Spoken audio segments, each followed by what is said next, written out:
Recently, I was studying one of Flower's texts called Christward from 1940, and there was a quote on just this topic, and I wasn't researching this talk, I just happened upon it.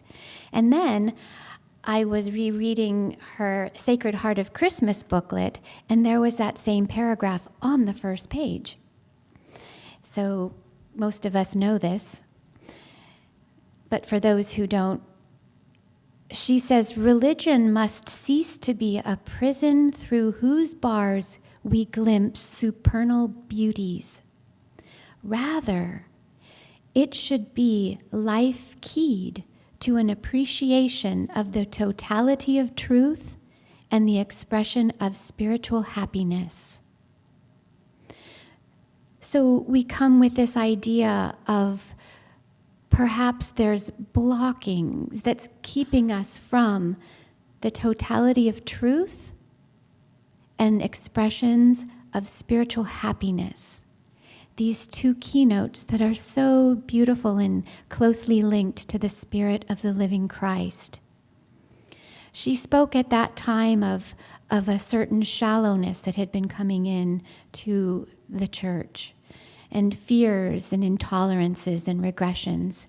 We all know through history things that have been linked to the church. Seems to me that within these words she's saying that the elements of the living Christ are missing. And then goes on to say that world religion is approaching a renaissance. And I feel almost like that spiritual renaissance is here among us now. So many people in the world are awakening spiritually. So if we turn to considering our beloved living Christ and the keys of this, of his message, are for the development of humanity. We know the Christ ideal is taught by all of the adepts, the great masters who have grown to the level of mastership of the human experience, regardless of what their race. The Christ ideal is unity for humanity, human development, and human perfection. And we look to the completeness of the Christ.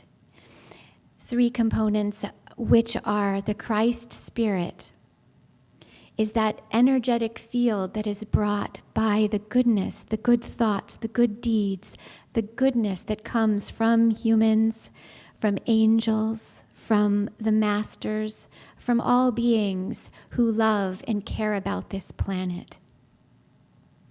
We look to his remarkable exampleship. Truly, this beautiful being is a living mystic. He walked the mystic path, always in oneness with the divine. I think too of this, of our Christ, that the people who he had around him, the union that he had with the dearest women in his life, and the men, that he needed these beloved people.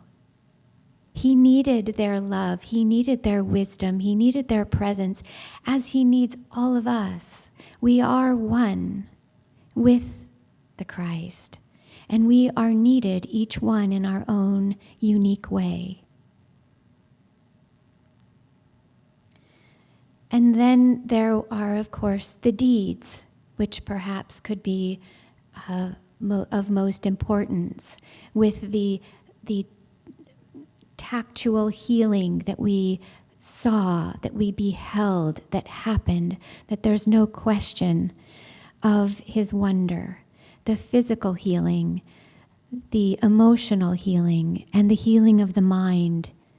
Incredible, miraculous experiences that we all got glimpse of the divine through him. Our Lord emphasized for us to remember that we each have that oneness with the divine, that divine source is within us. Flower tells us that that is the most urgent requisite of this existence, to behold God within us.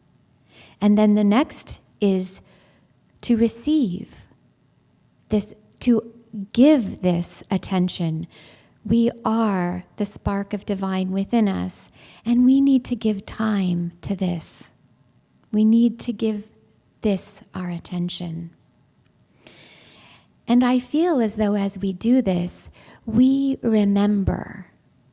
It seems as though how she says that that is the most important requisite of our existence, and yet that it's there, but we are coming to remember. And how we remember is this bit by bit healing and releasement of that which keeps us from that memory.